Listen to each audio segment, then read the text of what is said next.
ওয়ালা লাকা আইনুন তানদুর, চক্ষু থাকে কিন্তু দৃষ্টিশক্তির কার্যকারিতা থাকে না। ওয়ালা লাকা আকলুন তুমাইয়িজ, মগজ থাকে কিন্তু ভালো মন্দ বুঝার ক্ষমতা থাকে না। ওয়ালা লাকা কলবুন তাতাফাক্কার, দিল থাকে কিন্তু চিন্তা কি জিনিস সে জানে না। ওয়ালা লাকা ইয়াদুন তাফতিশ, হাত থাকে কিন্তু কর্ম তো দূরের কথা, ধরারই ক্ষমতা থাকে না। ওয়ালা লাকা রিজলুন তামশি, পাও থাকে কিন্তু চলার ক্ষমতা থাকে না। কুনতা সগীরা, বড় ছোট থাকে, বড় ছোট। আফসোস তো এইখানেই হয়, হ্যাঁ, যুবক যৌবন পেয়ে আল্লাহকে ভুলা যায়। ও ভাবেই না যে মাত্র 5-6 পাউন্ডের ছিল, ঊর্ধ্বে 7 পাউন্ড, ঊর্ধ্বে 10 পাউন্ড, 10 পাউন্ডের উপরে বাচ্চা হয় না। আর 10 পাউন্ড যেই বাচ্চা, সে নর্মালও জন্ম নেয় না, তাকে সিজার করতে হয়। কেননা 10 পাউন্ডের বাচ্চা নর্মাল আসতে পারে না, তাকে সিজার করা ব্যতীত আনা যায় না। তাহলে 10 পাউন্ড, কিন্তু যুবক তো ভাবে না যে আমি একদিন 10 পাউন্ড ছিলাম। আল্লাহ তো এটাই বলে, আমা কুনতা সগীরা, তুই ছোট ছিলি। আমা কুনতা যায়ীফা, তুই কি দুর্বল ছিলি না? মার পেটের থেকে আসে তখন কেমন দুর্বল, কিন্তু বড় হইতে দেরি। অতীত বলতে তো দেরি করে না যে অতীতে আমি ছিলাম কি। কে আমাকে এত ওজন বানাইলো?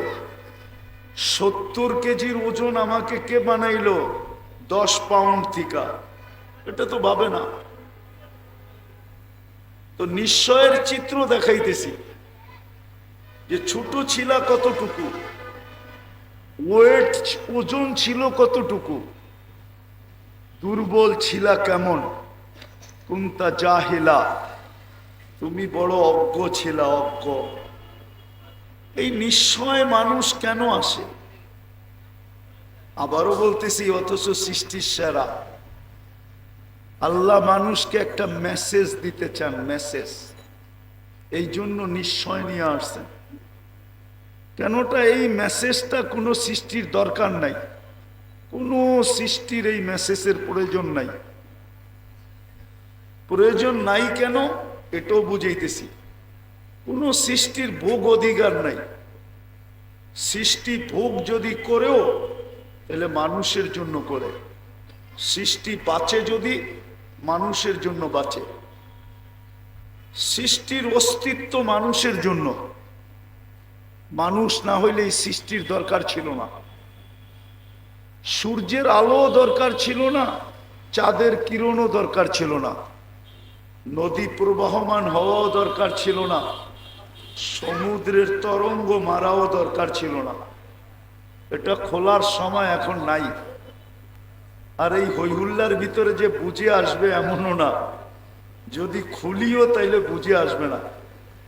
এটার জন্য খুব নির্জনতা চাই, খুব ধ্যান চাই, তাইলে হয়তো বুঝে আসতে পারে যে সব সৃষ্টি মানুষের জন্য,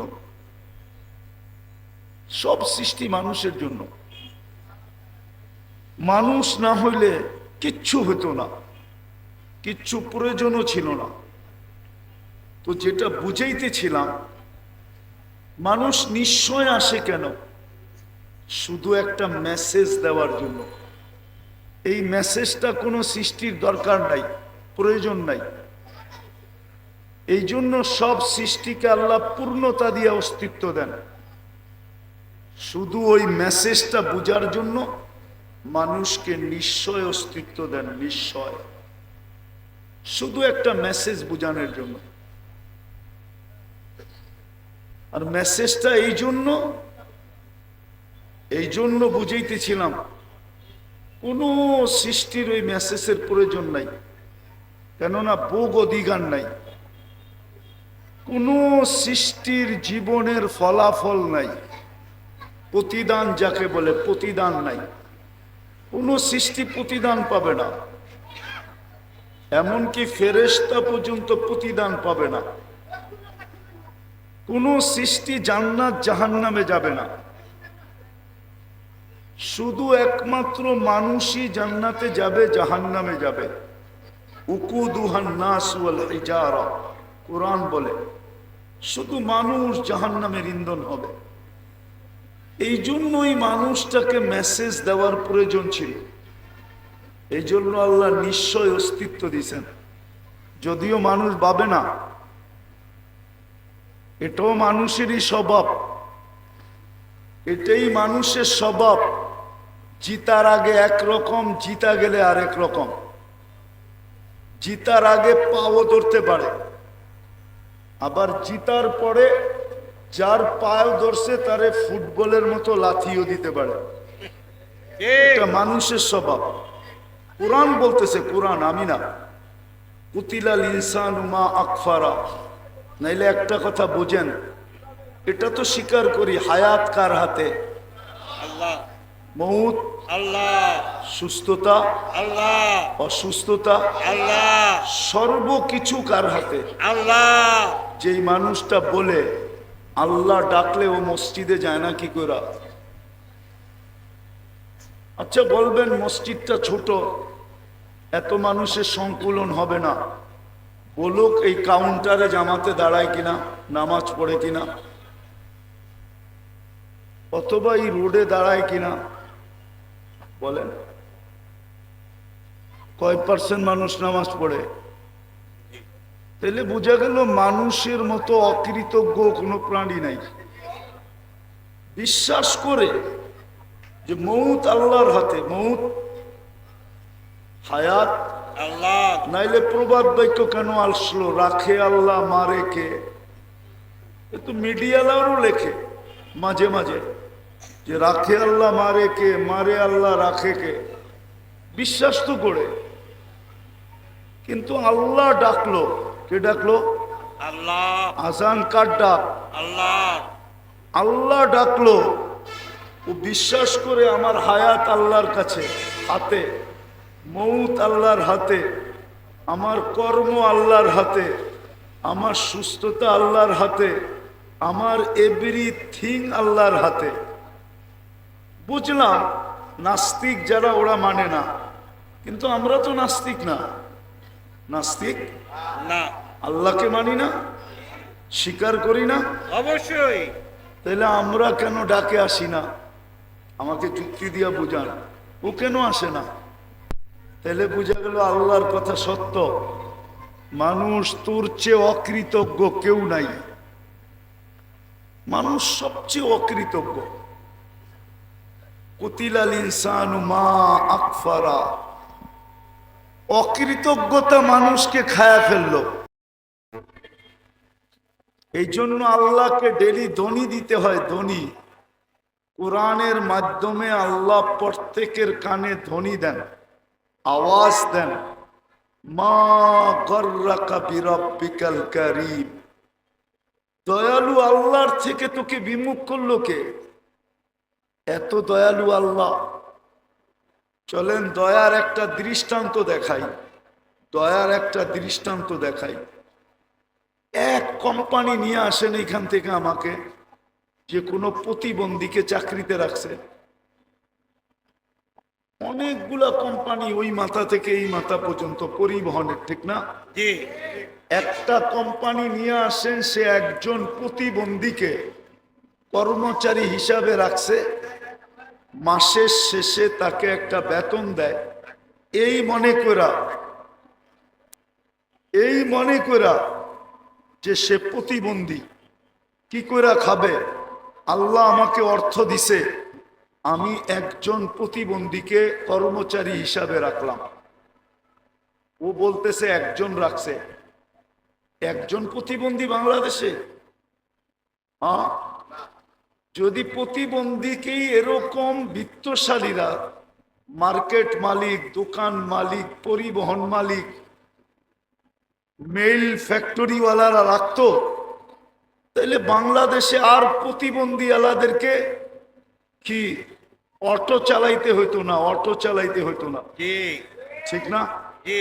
হ্যাঁ, আর প্রতিবন্ধীদের সুবাদে ভালো লোক অটো নিয়ে নামতো না, ঠিক না? জি অটো তো আগের থেকেই নাই, পরে নামবে কোথেকে?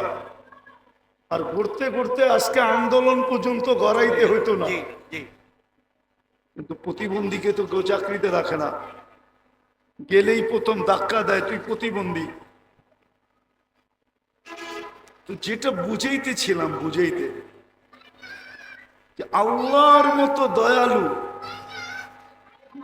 মা গর্রাকা বিরব্বিকাল কারীম, এই দনি দিতে হতো না,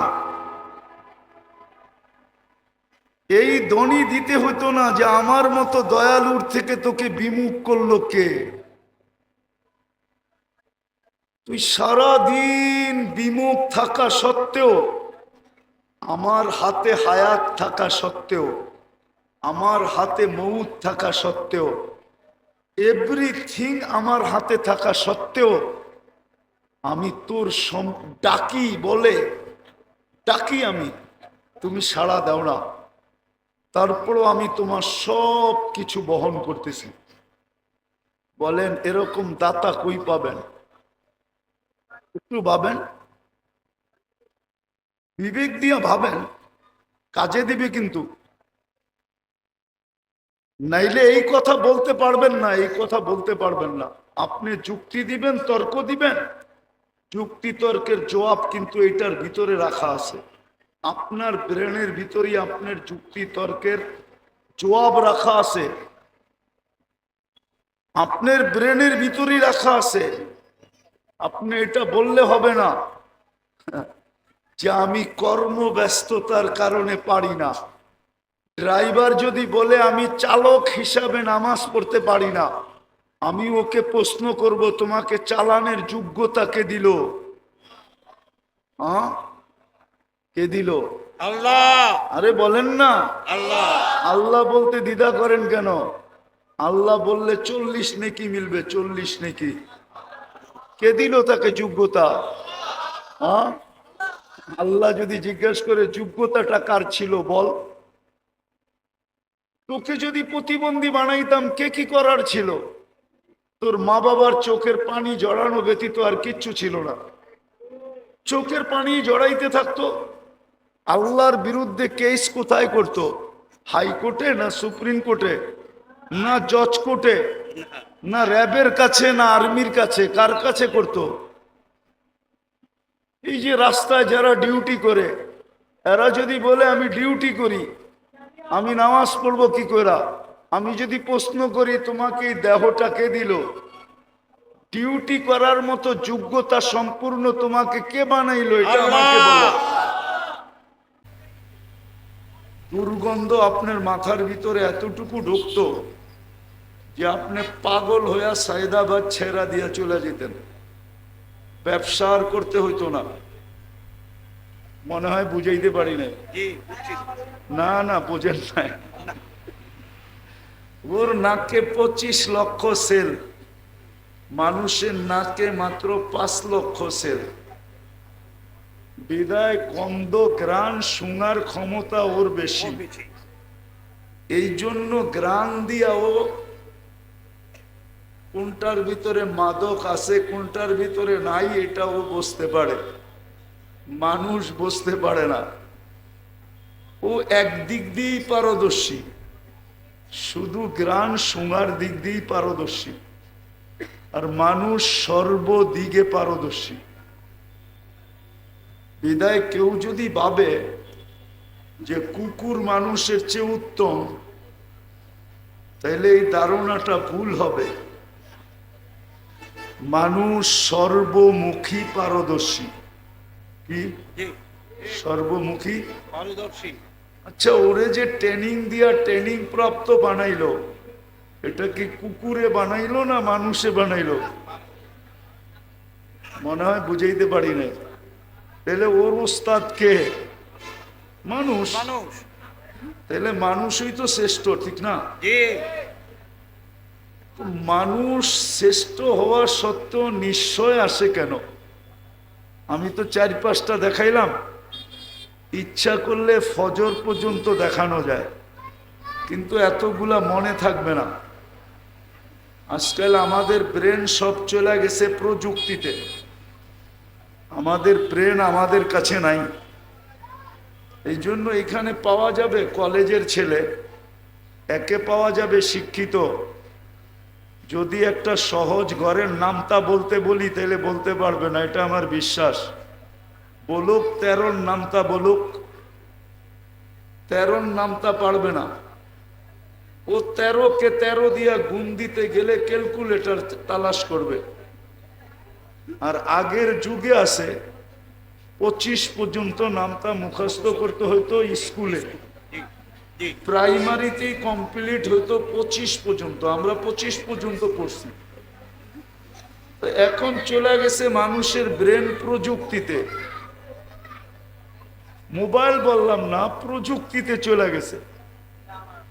বিদায় বেশি বললে মনে থাকবে না, এই জন্য চোখা চোখা 2-4টা বলতেছি। চোখা চোখা বোঝেন?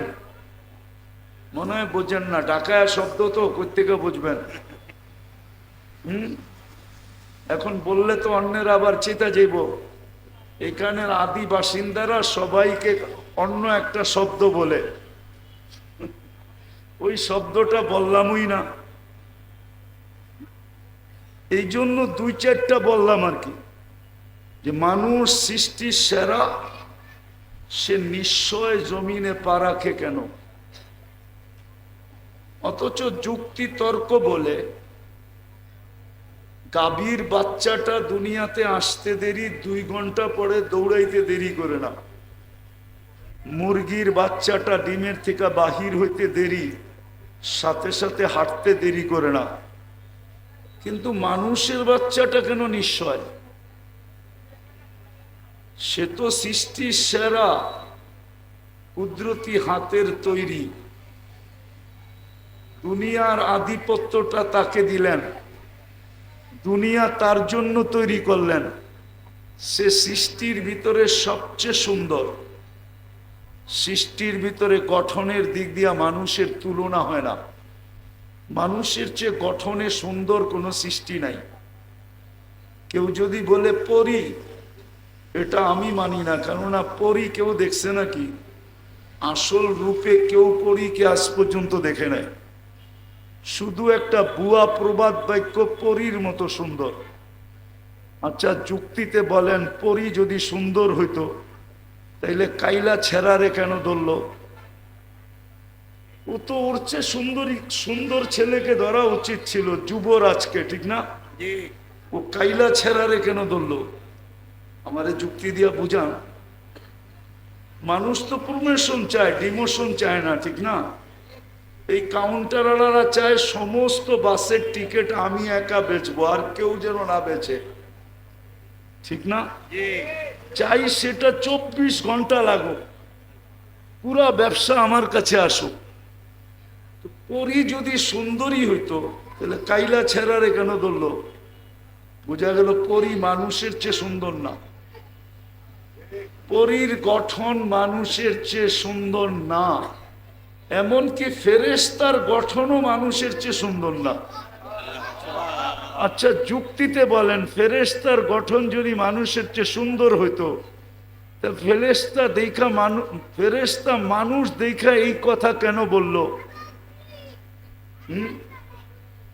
আল্লাহ যখন আদম আলাইহিস ইসলামকে তৈরি করে রাখলেন, তো ফেরেশতারা দেখতেন আর বলতেন খালকুন জাদীদ, নতুন সৃষ্টি। কেন এর আগে মানুষ দেখেন নাই? দ্বিতীয় বলতেন খালকুন জামিল, নিজেদের দিকে তাকায় বলতেন এত সুন্দর। তাহলে এই ফেরেশতারা কেন সুন্দর বলতেন? কি আফ্রিকান দেখলে আমাদের ছেলেরা পিছে পিছে হাঁটে নাকি? সাদা চামড়া দেখলেই পিছে পিছে হাঁটে, ঠিক না? জি ঠিক না? যুবকরা পিছে পিছে হাঁটে না সাদা চামড়া দেখলে? মনে হয় বোঝে নাই। আবার একজন আরেকজনের চোখ টিপি দেয়, ঠিক না? কি বুঝাইতে চায়? দেখছো চামড়া কিরম সাদা, ঠিক না? আসলে তো চামড়াটাই সাদা, ঠিক না? নাইলে আর কি আছে? আর কিছু আছে? জি না একটা কাহিনী মনে উঠল। এক বাদশাহ ছিলেন প্রতাপশালী, নাম ছিলেন ইয়াজিদ বিন মুহাল্লাব, মুসলিম বাদশাহ।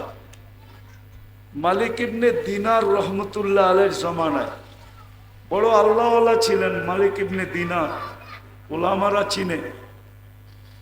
তো উনি ওনার দিকে একটু বাঁকা চোখে দেখছিলেন, বাঁকা চোখে। তো বাদশাহ ডাইকা জিজ্ঞাসা করছে, তুমি তো আমার রাজত্বেই থাকো, তুমি কি আমাকে চিনো না? বলছে অবশ্যই চিনি। বলছে তাহলে বাঁকা চোখে কেন দেখলা? তো বলল, শোনো, আমি তোমাকে তোমার চেয়ে বেশি চিনি।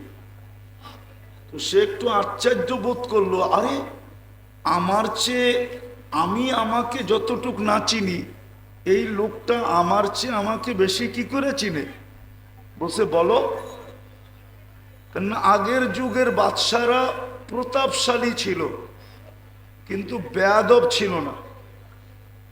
কি ছিল না? বেয়াদব ছিল না। রাগ হয় না, পায়ে হাত রাখি। আজকাল তো মানুষ একটু ক্ষমতা পাইলে শুধু প্রতাপশালী হয় না, বেয়াদব হয়, আদব কায়দা হারায় ফেলে, ঠিক না? আদব কায়দা, কথা বলারও ঢং জানে না। তো বাদশাহ জিজ্ঞেস করলো, তুমি আমাকে আমার চেয়ে বেশি কিভাবে চিনো? তো মালিক ইবনে দিনার রহমতুল্লাহ আলাইহি বলতেছিলেন, আমা কানা আউয়ালুকা নুতফা, তোমার উৎস কি বীর্য ছিল না? তোমার তৈরি তো বীর্য থেকে, ঠিক না? আরে কি সত্য তো? জি জি দুর্গন্ধময় নিকৃষ্ট একটা পানি থেকে। তো বলছে বালা, অবশ্যই। বলছে আখেরুকা জিফা, তুমি মরে গেলে ফুলন্ত ফাটন্ত দুর্গন্ধময় একটা লাশ হবে না? বলছে বালা, অবশ্যই। বলছে বাইনাহুমা তাহমিলু কাদিরা, এই দুইয়ের মাঝে তুমি আর আমি একটা পেশাব পায়খানার টুকরি না? টুকরি বোঝেন? টুকরি জি পেটের ভিতরে কি? আরে বলেন না, পেশাব পায়খানা না? বুড়িতে কি আছে? মনে হয় ভালো ভালো খাওয়ান আছে, পেশাব পায়খানাই তো, ঠিক না? জি তো মা ইয়াজিদ বিন মুহাল্লাব বলতেছে, আরাফতানি হাক্কা, তুমি আমাকে চিনছো। এই চামচগুলো একটাও আমাকে চিনে না। চামচ চিনেন? রাধা বাদশাদের চতুর্দিকে চামচ থাকে না? চামচ, আরে চামচ ওই কোন চামচা কইলে আবার খারাপ শোনা যায়, সুন্দর ভাষা ব্যবহার করেন। তো বলে ওরা আমাকে চিনে নাই। আমি বুঝাইতেছিলাম, যেই মানুষটা এত সৃষ্টির ভিতরে এত ঊর্ধ্বে, সে নিশ্চয় কেন জমিনে পা রাখে? যুক্তি তো বলে, তর্ক তো বলে, বিবেক তো বলে, বুদ্ধি তো বলে, এমনকি বিদ্যা পর্যন্ত বলে। এর সবচেয়ে পূর্ণতা নিয়ে ওই মানুষটাকে দুনিয়াতে আসা উচিত ছিল, কিন্তু মানুষটা কেন নিশ্চয় আসলো? কেমন নিশ্চয়? ফালা লাকা সিন্নুন তাক্তা, মার পাটের থেকে যখন আসে তো দাঁত থাকে না, কোত্থেকে কাটবে? ওয়ালা লাকা লিসানুন তান্তিক, জিহ্বা থাকে কিন্তু বাক শক্তি থাকে না। ওয়ালা লাকা উযুনুন তাসমা, কান থাকে কিন্তু শ্রবণ শক্তির কার্যকারিতা থাকে না। তারপরও যতটুক সম্ভব কথাগুলা যত বেশি মনোযোগ দিয়ে শুনবো, কেননা আল্লাহর হুকুম না হইলে অনুরোধ করা হতো না।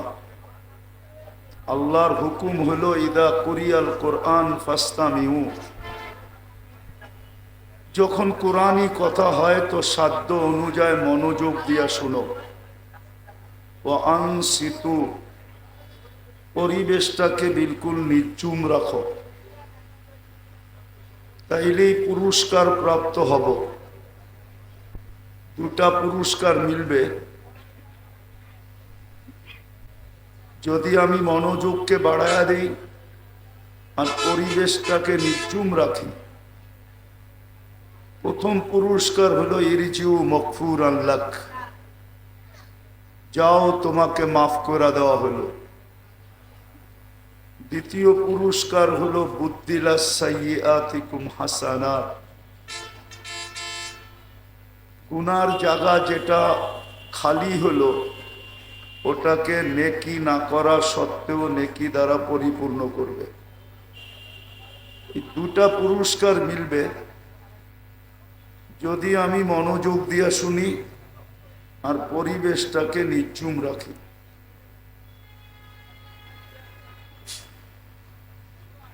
সৃষ্টির সেরা হিসাবে একটা কথা চিন্তা করা উচিত যে মানুষ দুনিয়াতে নিশ্চয় আসে কেন। খুব মনোযোগ দিয়ে শুনতে হবে, কিন্তু যুক্তি তর্ক বিবেক বুদ্ধি এটাই বলে যখন সৃষ্টির সেরা তো তাকে সব কিছু নিয়ে আসা উচিত ছিল। শুধু শারীরিক গঠনগত পূর্ণতা না, সর্বদিক দিয়ে পূর্ণতা নিয়ে আসা উচিত ছিল। কেননা মানুষ সৃষ্টির সেরা। দ্বিতীয়ত মানুষ তৈরি হলো কুদরতি হাত দিয়া, সমগ্র সৃষ্টি তৈরি হলো হুকুম দিয়া, দুটা অক্ষর দিয়া, একটা কাফ একটা নুন। আর মানুষ তৈরি হলো কুদরতি হাত দিয়া। তো যেটা হুকুম দিয়া তৈরি হলো সেটা তো সর্বদিকে পূর্ণতা নিয়ে আসলো। চোখের দেখা বলতেছি, মুরগির বাচ্চা ডিমের থেকে বাহির হইতে দেরি, হাঁটতে দেরি করে না। গরুর বাচ্চা মার পেট থেকে আসতে দেরি, 2-4 ঘন্টা পরে দৌড়াইতে দেরি করে না, ঠিক না? কিন্তু এটা তো হুকুমের তৈরি, আমি তো কুদরতি হাতের তৈরি। আমি কেন নিশ্চয় আসলাম? নিশ্চয়তার চিত্রটাও দেখাবো। প্রথমত আমি শ্রেষ্ঠত্ব নিয়ে আসলাম, তারপরও নিশ্চয় কেন আসলাম? কুদরতি হাতের তৈরি, তারপরও আমি নিশ্চয় কেন আসলাম? যে হুকুমের তৈরি সে স্বয়ং সম্পূর্ণতা নিয়ে কেন আসলো? দুনিয়াটা মানুষের জন্য তৈরি, মানুষ না হলে এই দুনিয়াটা হতো না। কোরআন এটাই বোঝায় যে মানুষ না হলে দুনিয়াটা হতো না। ওয়াল্লাযী খালাকা লাকুম মা ফিল আরদি জামিয়া, সবকিছু যখন আমার জন্য তৈরি, আমি নিশ্চয় কেন আসলাম? সবকিছু যখন আমাকে দিলেন, ওয়াল্লাযী আদ-দুনিয়া খলিকনা লাকুম, দুনিয়া আমার জন্য তৈরি। ওয়াল্লাযী খালাকা লাকুম মা ফিল আরদি জামিয়া, সবকিছুর আধিপত্য আমার হাতে উঠাইয়া দিলেন, তারপরও আমি কেন নিশ্চয় আসলাম? বাবার বিষয়, কিন্তু চিন্তা করার বিষয়। আর চিন্তা ক্ষমতা যদি না দিতেন তাহলে বুঝতাম যে চিন্তা ক্ষমতা দেন নাই। মানুষকে যে চিন্তা ক্ষমতা দিছেন, সৃষ্টির ভিতরে কাউকে এই চিন্তা ক্ষমতা দেন নাই। কেউ বলতে পারবে না যে মানুষের চেয়ে বেশি চিন্তা ক্ষমতা কোনো সৃষ্টিকে দিছেন, বা কোনো সৃষ্টি সম্বন্ধে মানুষের জানা আছে যে মানুষের চেয়ে বেশি চিন্তা ক্ষমতা রাখে। যদিও কেউ প্রশ্ন করবে যে মাঝে মাঝে তো ডগ এসকর্ট দেখা যায়, ডগ এসকর্ট, কুকুর দেখা যায় না? কুকুর আমাদের প্রশাসনিক লোকের কাছে কুকুর দেখা যায়, ঠিক না? আপনি বলবেন কুকুর তো মানুষের চেয়ে বেশি পারদর্শী, ঠিক না? হ্যাঁ, হবে না কেন? ওর নাকের ভিতরে 25 লক্ষ সেল, আর আমার নাকের ভিতরে 5 লক্ষ সেল, তো 5 গুণ বেশি, ঠিক না? জি তো গ্রাণ ক্ষমতা তো ওরই বেশি, ঠিক না? জি এই 25 লক্ষ যদি আপনার নাকে দিত, তাইলে সাইদাবাদে 10 মিনিট আপনি দাঁড়ায় থাকতে পারতেন না।